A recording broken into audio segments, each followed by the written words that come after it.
처음부터 우연이었다면 왜 내 이름으로 된 동의서가 어제 날짜로 병원에 꽂혀 있었을까요? 영상 시작하면서 구독과 좋아요 부탁드립니다. 지은호는 그 문장을 마음속에서 수십 번 반복했는데요. 새벽 공기를 가르며 병원 복도를 걷던 발걸음이 데스크 앞에서 딱 멈춰 섰습니다. 간호사가 잠깐 자리를 비운 틈 무심하게 놓인 서류철 한 장이 눈을 붙잡았고요.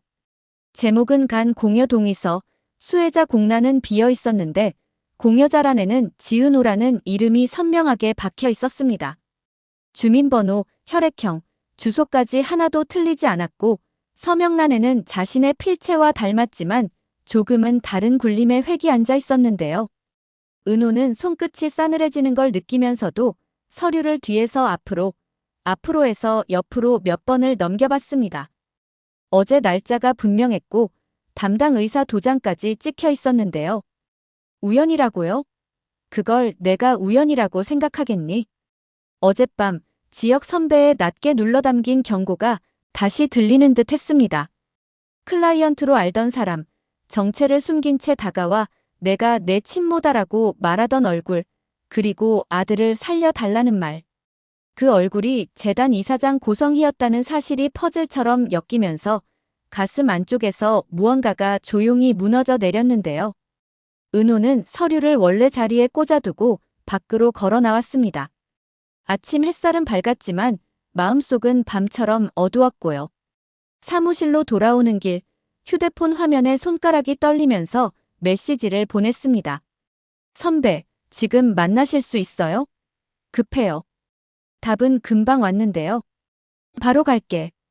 어디야? 은호는 주소를 보내고 소파에 털썩 몸을 던졌습니다. 눈꺼풀은 뜨거운데 눈은 말똥말똥, 머릿속은 서류의 먹색 글자들만 빙글빙글 돌았고요. 그때 발신자 표기가 낯익으면서도 꺼림칙한 이름으로 울렸습니다. 이사장실.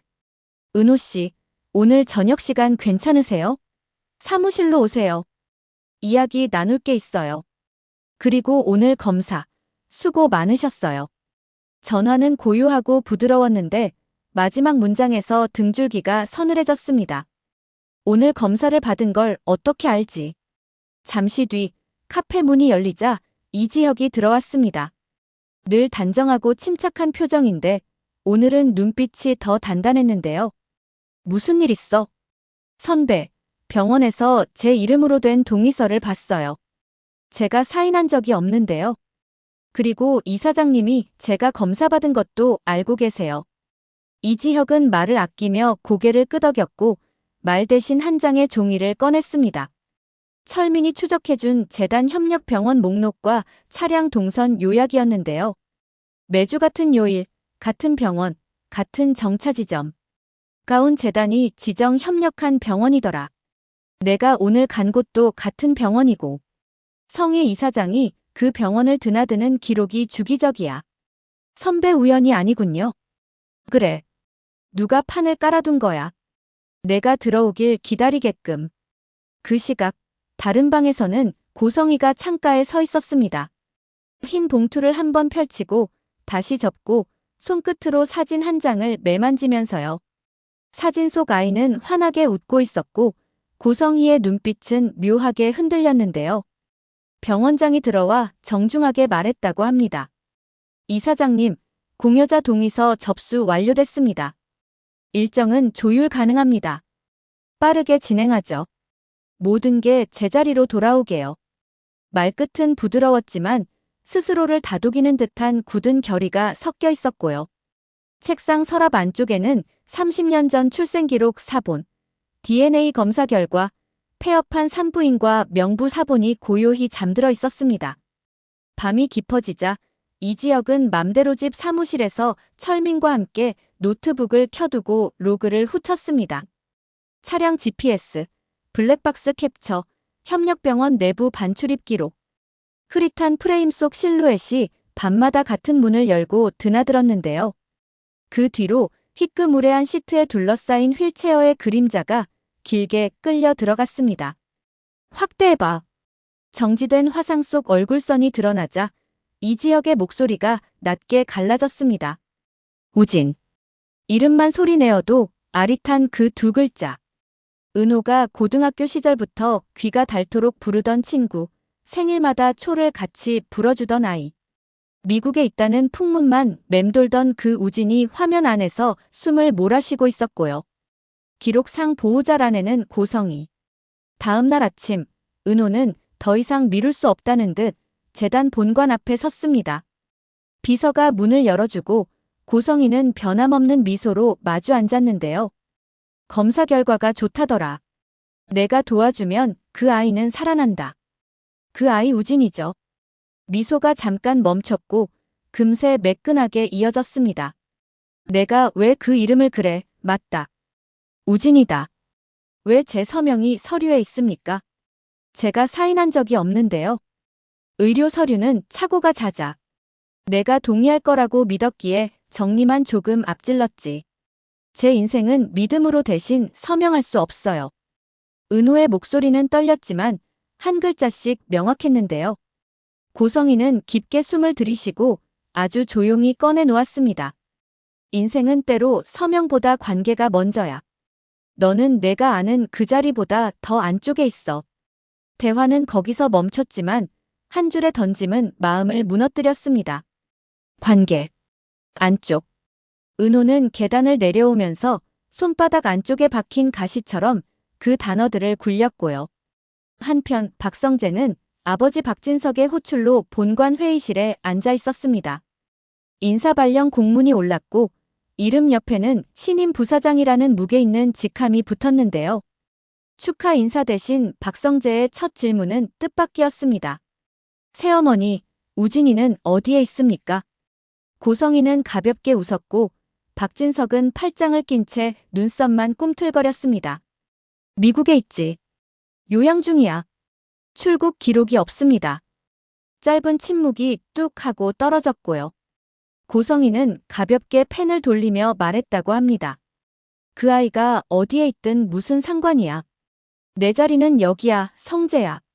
박성재는 더 묻지 않았습니다. 대신 침묵을 들고 나왔고 차 문이 닫히자마자 이지혁에게 전화했습니다. 형, 내가 말한 좌표. 나도 확인할게. 새어머니가 우진이를 숨긴다. 그날 밤 양평 별장의 불은 한 줄기만 켜져 있었습니다. 이지혁과 철민이 주변을 살피고 박성재가 반대편 경사면을 돌아 들어왔는데요. 문은 잠겨있지 않았고 거실은 매끈하게 정돈돼 있었고 끝방에서 조용한 산소기 소리가 새어 나왔습니다. 문을 여니 창백한 얼굴이 누워 있었고요. 우진. 이지혁이 천천히 이름을 불렀는데요. 눈꺼풀이 미세하게 떨리고 마른 입술이 열렸습니다. 형, 널 데리고 나갈 거야. 여기 오래 있을 곳 아니야. 나가면 은호는 내 편이다. 그 시각, 은호는 병원 옥상에 서 있었습니다. 바람이 종이봉투를 잡아당겼고 봉투 안에는 동의서 사본과 혈액형 표가 들어있었는데요. 그는 봉투를 천천히 찢어 바람에 맡겼습니다. 이건 내가 내 몸으로 살아야 하는 선택이에요. 전화가 울렸지만 받지 않았고 대신 메시지를 남겼습니다. 선배, 우진이에게 끝까지 붙어 있어 주세요. 저는 진실을 직접 확인하러 가요. 다음 날, 은호는 작은 산부인과 자리에 들어섰습니다. 지금은 문 닫은 병원이지만 구청 보관실에서 떼어온 오래된 인허가 서류에 주소가 남아 있었고요. 옛 접수대 뒤 곰팡이 핀 벽장 안에서 낡은 출생대장 일부가 갈색으로 변해 있었는데요. 지워진 이름들 사이로 쌍이라는 글자가 파편처럼 남아 있었습니다. 날짜는 30년 전 어느 봄밤 보호자란에는 초록색 잉크로 두 글자가 휘갈겨져 있었고요. 고성. 뒤를 먹물이 번져 읽을 수 없었는데 지워진 자국들이 분명히 이어져 있었습니다. 희의 획이 어렴풋이 남아 있었고요. 은호는 거기서 무릎이 풀렸습니다. 땅이 아주 조용히 흔들렸는데요. 그럼 내가 무엇이든 내가 내 자신인 건 바뀌지 않아. 뒤에서 익숙한 목소리가 났습니다. 김다정이었습니다. 어머니는 미리 다녀간 구청 기록과 우연히 받은 전화 하나로 뒤를 쫓아왔다고 했는데요. 대정 엄마. 미안해, 은호야. 내 아이로만 지키고 싶어서 그날 이야기를 끝까지 못 들려줬어. 엄마는 언제부터 아셨어요? 정확히는 몰랐어. 다만 누군가 내 곁에서 계속 눈길을 주고 있었다는 건 느꼈었지. 다정의 눈에서는 많은 밤들이 흘러나왔고요. 너는 누구 딸이든 상관없어. 내 손에 처음 안긴 날부터 쭉 내 딸이야. 은호는 고개를 끄덕이며 눈물을 닦았는데요. 마음 한켠에서 뜨겁고 차가운 물결이 교차했습니다. 혈련이 박힌 방향으로 끌려가던 마음이 양육이라는 단단한 시간에 붙잡혀 제자리로 돌아오는 느낌이었고요. 같은 오후, 이지혁은 우진의 임시 이송을 결정했습니다. 병원의 정식 절차를 밟기엔 재단의 영향력이 깊었고 안전한 사설 클리닉으로 옮겨 치료를 이어가기로 했는데요. 이송 직전 고성이가 별장에 도착했습니다. 어디로 데려가려 하니? 살릴 곳으로요. 내가 손수 살리려던 아이야. 살리려는 방식이 사람 하나를 부수면 그건 구원이 아니라 통제예요. 너 대체 뭔데 도덕을 말하니? 저요? 이 아이의 사람을 지키고 싶은 사람입니다. 이야기는 거기서 터졌는데요. 고성희의 손목이 떨렸고 입술이 아주 얇게 말려 들어갔습니다. 지은호. 그 애는 내 딸이야. 우진의 눈이 커졌고 이지혁의 숨이 아주 잠깐 멎었습니다. 그래서 내가 내 딸에게 내 아들의 간을 달라고 강요한 거예요? 강요가 아니다. 가족끼리는 서로 살려야 해. 가족이면 동의부터 묻는 게 순서예요. 차량이 움직이자 고성이는 길가에 그대로 서 있었습니다. 허공을 움켜쥔 손에서 힘이 빠지고 한동안 그대로 멈춰 서 있었는데요. 뒤늦게 도착한 박성재가 다급히 묻자 고성이는 짧게만 말했습니다. 누구든 내 자식 앞에 서면 괴물이 돼. 며칠 후 바뀐 병원. 우진은 정밀 검사를 받았고 결과는 잔혹할 정도로 솔직했습니다. 이식이 필요함. 담당 의사는 가능한 모든 옵션을 나열했고 대기 명단, 해외 네트워크, 한시성 치료까지 모두 동원하겠다고 했는데요. 그때 철민이 뛰어들어왔습니다. 대표님, 재단 내부 서버에서 잠금 파일 하나 더 풀었습니다. 특별 기금 마이너스 기밀. 해외 공여자 리스트가 따로 관리되고 있었어요. 이지혁은 문서를 훑었습니다.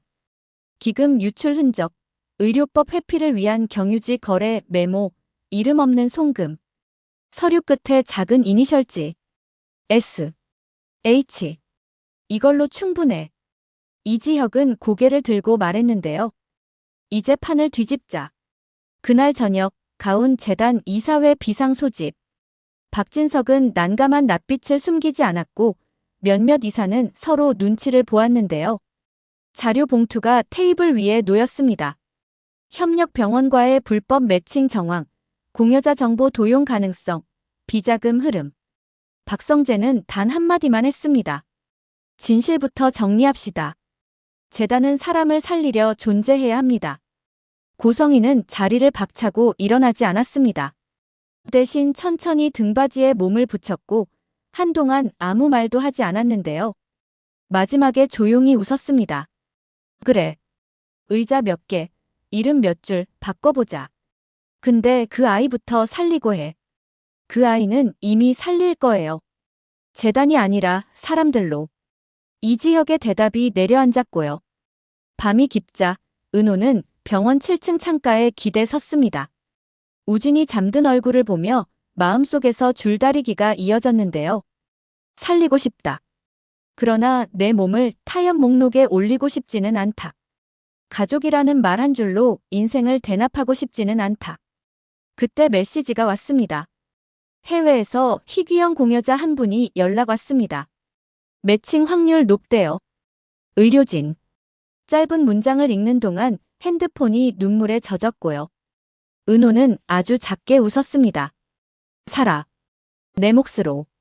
며칠 뒤 수술일이 잡혔습니다. 준비 과정은 숨가쁘게 진행됐고 각종 서류와 확인 통화가 이어졌는데요. 우진은 수술대 앞에서 은호를 보며 장난스레 눈을 깜빡였다고 합니다. 야, 내가 아니면 안 될 줄 알고 긴장했는데 세상이 좀 도와주네. 그러니까 빨리 나와서 나한테 컵라면 사줘요. 국물 적게. 적게는 억울한데. 그럼 반. 짧은 농담이 둘 사이 오래된 시간을 데워줬고요. 수술 경과는 안정적이었습니다. 의료진은 신중하게 긍정적이라는 말을 골랐었고 회복실의 하얀 커튼은 오후의 빛을 부드럽게 퍼뜨렸는데요. 우진이 처음 눈을 떴을 때 제일 먼저 찾은 이름은 역시 은호였습니다. 거기 있지. 여기 있어요. 손을 가볍게 맞잡자 오래전 운동장에서 달리던 발소리와 생일 노래의 박자가 저 먼 데서부터 슬금슬금 돌아오는 느낌이었고요. 한편 재단은 폭풍의 한복판을 지나고 있었습니다. 불법 매칭 의혹과 비자금 은닉 고발이 동시에 터지면서 내부 감사가 시작됐고 경찰의 협조 요청이 오갔는데요. 고성희는 조사실 문 앞에 서서 마지막으로 뒤를 돌아봤습니다. 멀리 복도 끝에서 박영나가 서 있었거든요. 엄마. 단 한마디. 고성희는 얇은 미소를 지었습니다. 넌 그림을 그려. 내가 못 그린 삶을. 그림 속 엄마를 이제야 제대로 그릴 수 있을 것 같아요. 두 사람 사이로 문이 닫혔고 오래 묵은 공기가 천천히 빠져나왔습니다. 그날 밤 맘대로 집 앞 포장마차. 이지혁과 이상철이 마주 앉았습니다. 아들아, 넌 늘 내 방식으로 바른 길을 찾더라. 아버지가 그렇게 사셨잖아요. 정년 퇴직할 때까지 묵묵히. 그게 자랑이 되냐 싶을 때도 있었는데 너 보니까 되네. 두 사람은 소주잔을 마주쳤고 조옥래에게서 걸려온 전화에 나란히 웃었습니다. 할머니 또 김치 담그셨어요? 지금 가요. 다음 날 병실에 작은 파티가 열렸습니다. 김다정과 이상철, 조옥래와 김장수까지 가족들이 다 모였고요. 이수빈은 케이크를 들고 들어오며 눈을 반짝였습니다. 여러분, 오늘은 해피 리커버리 데이입니다. 포토존은 여기. 박성재는 잠깐 주저하다가 케이크 칼을 건네며 말했습니다. 우진아, 내 첫 조각. 내가 잘라. 아, 내가 자르면 맛없어지는데. 그럼 내가 자를게. 이수빈이 재치있게 끼어들자 모두 웃음이 터졌고요. 웃음이 잦아들 즈음 조용히 문이 열렸습니다. 병원 가운을 정갈이 여민 고성희가 문턱에 서 있었는데요. 모두의 시선이 모였습니다. 그녀는 우진을 보고 은호를 보고 마지막으로 김다정을 봤습니다. 고맙습니다. 그 말 한마디가 참 오래 걸렸다는 걸 모두가 알았습니다. 변명도 핑계도 없었고 그녀의 눈가에는 피로한 그림자가 얹혀 있었는데요. 아이 키우느라 길을 많이 잃었습니다. 김다정은 조용히 고개를 끄덕였습니다. 길 잃은 사람이 돌아오면 집은 더 따뜻해져요. 고성희는 고개를 숙이고 돌아섰습니다. 그녀의 결말은 아직 쓰이지 않았고 책임의 무게와 속죄의 과정은 긴 계절을 통과해야 했지만 적어도 첫 문장은 입 밖으로 나왔습니다. 고맙습니다. 미안합니다. 시간이 조금 더 흘렀습니다. 우진은 복도를 걸을 만큼 회복했고 은호는 카페에서 새 인테리어 도면을 펴두었습니다. 박영란은 공모전 본심에 오른 원고를 손질하며 첫 컷에 병원 복도를 그려 넣었고요. 누군가의 서명을 닮은 글씨를 보았을 때 내 이름을 되찾는 법. 제목은 그렇게 정해졌습니다. 이지혁은 바쁜 와중에도 카페에 자주 들렀습니다. 점심시간이면 오늘은 내가 치울게요라며 앞치마를 메고 저녁이면 퇴근했으면 밥 먹으러 가시죠 하고 손짓했는데요. 그날 은호가 컵을 헹구다 말고 툭 던진 말이 그의 멱살을 잡아 끌었습니다. 선배, 저 이제 누굴 좋아해도 제 마음으로 좋아할 거예요. 부탁이나 죄책감 말고요. 이지혁은 머뭇거리지 않았습니다. 좋아요. 그 마음 제 쪽으로 와도 받아요. 근데 천천히. 오늘은 그냥 옆자리. 옆자리부터요? 네. 옆자리도 충분히 좋더라고요. 둘은 나란히 앉아 따뜻한 국물을 떠먹었고 말이 없어도 편안한 침묵이 테이블 위에 앉았습니다. 밤, 불 꺼진 재단 로비에서 박성재는 한참을 서 있었습니다. 부사장이라는 명패가 무겁게 느껴지는 날이었고요. 그는 서랍에서 오래된 봉투 하나를 꺼냈습니다. 우진의 어린 시절 사진. 그때의 해맑음이 명패보다 커 보였습니다. 전화기가 울렸습니다. 야, 성재야. 내일 조카 아니 조카 같은 우진 퇴원 파티 온다며? 응, 가야지. 그럼 국화 산다. 야, 국화는 장례식이야. 아, 맞다. 그럼 해바라기. 살아보자는 의미.